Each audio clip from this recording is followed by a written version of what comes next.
Hi, Ellie here from the Dark Imp, helping parents reclaim family time by playing board games together. So I'm going to show you a new game that I'm working on. Bearing in mind this is a game in development, not a game that has been tested and retested and is ready for publishing. So this is called, working title is The Sieve Game. Now, the story behind this, the inspiration, came from me listening to a board game podcast where the presenter mentioned a game being a Civ game. And I know that what he meant was a civilization game. But at that moment, my brain didn't tell me that. I thought Civ as in Sieve, like a calendar. And I was thinking, oh, that's a board game mechanism I don't know about. I wonder what it is. And so my brain started going, and I started thinking about sieves and things falling through or not falling through, and you as the player being able to choose what size sieve you've got, so you can choose whether things fall through or not. So that's the basis of the Civ game. This idea that I had while listening to a podcast. In this game, then, players are all going to play simultaneously, and I really like simultaneous play games, particularly for families, because everybody gets to play all the time. There's no sitting around. There's no waiting for other people to make decisions. So a lot of my games use this sort of simultaneous action mechanism. So in the Civ game, this is what you're going to do. At the beginning of each turn, you're going to set your sieve size. You're going to have certain different cards. So there, you can see these polyomino cards. There are some with that are size 8, size 4. So they go 8 all the way down to 2. That's a 2. They've got the numbers on them as well. And you're going to set your sieve size, and we're going to put out 4 cards, and anything that falls through your sieve, you have to draw on your grid. So this is a sort of flip and write game that involves this, well, what is essentially a push your luck mechanism with some polyomino tiles, this sieve thing. So let's see how it works. Well, what you're going to do is everybody's going to choose their sieve size at the beginning of their turn. So I might choose a sieve size of 8 at the start of the game because I want everything, even the big ones that are size 8, to fall through and put it on my grid. So I'm going to choose my sieve size, set it for size 8 at the beginning of the game. Everybody else confirms what sieve size they want to use as well. And then we're going to reveal 4 cards. So let's do that now. So we've got... here we are.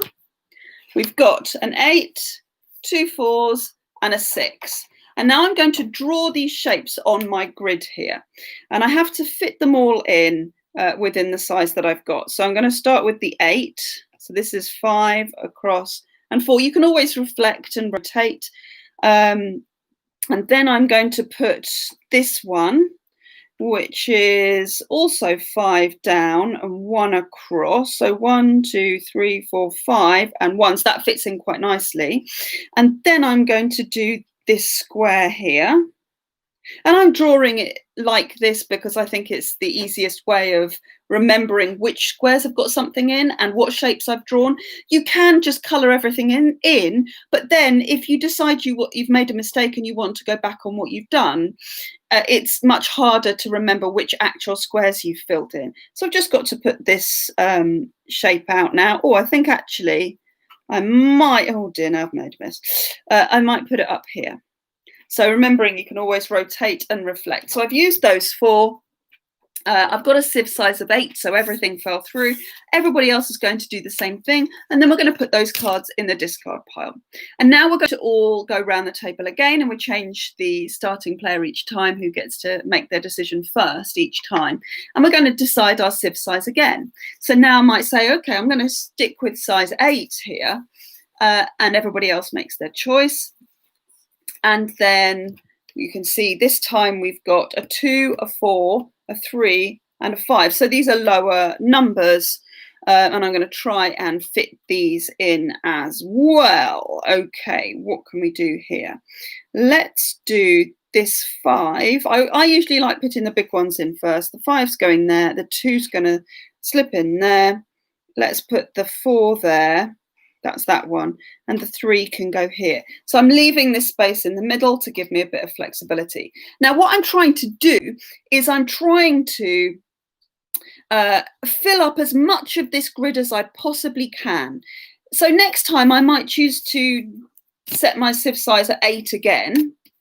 And let's see what happens. We've got a 7 and an 8 now. Oh, and another 8. So I've got to fit all of these things in, which is going to become increasingly tricky.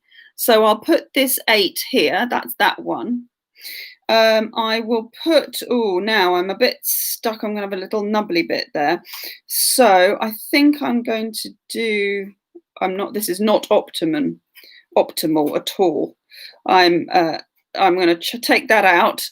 Ooh, what can I do here? Difficult decision to make. Right, so I'm actually going to do that, I think. That's this shape here, rotated. And I've got these 2 spaces in the middle that I haven't managed to use. And then actually, I can't put either of these other 2 things here. I've left myself with a real problem. You see all these dots here, these spaces here, I can't fill. And that's going to be a problem because anything I can't fill on this grid is going to cost me 10 times the number of spaces. So this would give me a huge score, and I'm trying to get as low as possible. The aim is to get the lowest score possible, and you're trying to fill up as many of these squares as you can. If I'd have set my sieve size at 7 instead of 8, because I was thinking, oh, I'm getting a little bit cramped in on this space, then I could have got rid of these 2 and only had to look at these ones. Well, of course, other people might have set them at different things, so they would still be on the table and other people would use them, but I would only have to fit these in, and that would be much more simple. As it is, I was greedy. I thought, oh, I still want to get my big ones in. I want to fill up as quickly as I can. And I've caused a big problem for myself because I can't fit anything else in. So now I'm forced to move over to the second grid. So I've put these 2 8s into this grid, and now I'm forced to move over. And I probably could have done this in a more optimal way, but for the purposes of the live broadcast, I'm not going to sit here and ponder it. So now I have to put these 2 in on the other grid. So we've got something like this, and now we've got both of those in the other grid. And then next turn, I'm going to set my sieve size again. Now with sieve sizes and with the move across from the big grid to the smaller grid, these things are a one-way move. Once you've gone down a sieve size, you can't go back up again. So you can't say, oh, I've got a few little spaces to fill. I'm going to set my sieve size low for this turn and go back up next turn. It doesn't work like that. You start at 8 and you gradually gradually reduce, or you reduce in big steps as you go through the game. So now I'm on the second grid and I've got space. I haven't got enough space to put an 8 in. I'm going to reduce down. I'm going to go down to a 6. Let's see what happens. So I've got a 6, a 4, an 8 and a 5. So I'm playing on my own right now. There's nobody else that needs this 8. I'm going to turn it over to remind myself that I don't need to put it in.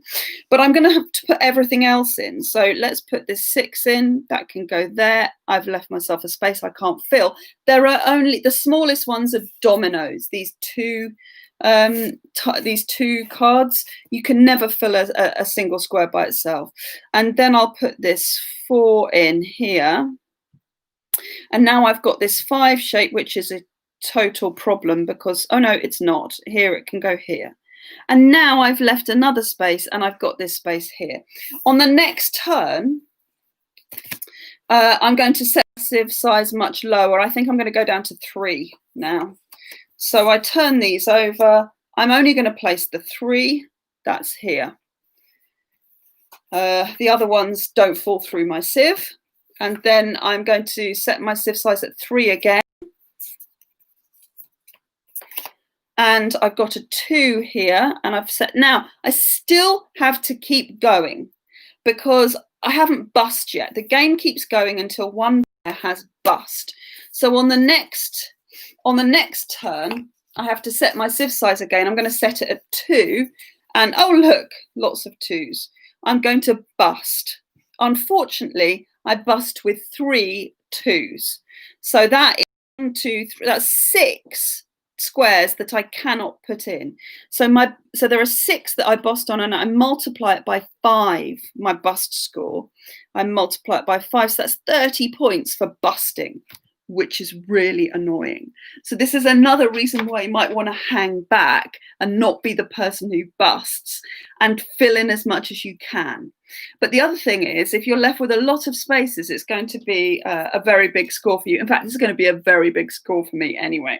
So now what you do is you count up the number of spaces that you haven't filled. So that's 1, 2, 3, 4, 5, 6, 7, 8, 9, 10, 11, 12 on this grid. Now the big grid, you're going to multiply by 10, which gives 120 on this side. Please excuse the telephone. And then on the other side, you're going to just add up the number, and that is the number of the number that you get. So that's 3. So you really want to fill up that first grid before you go on to the second grid. So now I'm going to add up all of that, which gives me 153. Now, normally winning scores are going to be in about the sort of 60, 70 range. So yeah, that's how many. That's how you play the game. And what you're trying to do, obviously, to win is to get the lowest score. Now, I've been experimenting with different ways to play the game, experimenting with different grid sizes and shapes. And this is quite challenging because it's harder to fit those shapes in. And then I've also been experimenting with a version where you can choose to fill up these extra 3 rectangles at any point, whether you're on the grid or whether you're on the smaller grid. And when you're doing that, these will either halve or double your score. So if you put anything in here, so for example, if I get a square one turn and I put it in there, but I don't manage to fill up this, maybe then I get a 2 and I think, oh, I'm going to fill it up with another 2, and it just never happens. If you have put something in there but haven't filled the whole thing, then you're going to double your score. But if you've managed to fill up the whole box, you're going to halve your score. And that works the same for each of these 3 little boxes. So each one will allow you to halve or double. If you don't put anything in it, nothing will happen to your score. So those are variations I've been working on for the Sieve game.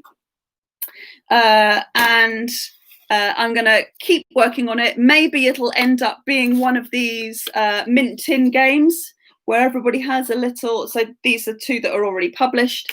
They're portable. It might end up being one of them if we have a smaller deck of cards and sort of this shape, this size grid that you can write on.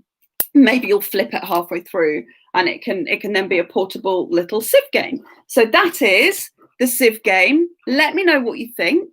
I'm interested in your ideas for how to develop it. I'm interested in whether you think it's something that you might enjoy playing or not. So I'm Ellie Dix from the Dark Imp, helping parents to reclaim family time by playing board games together.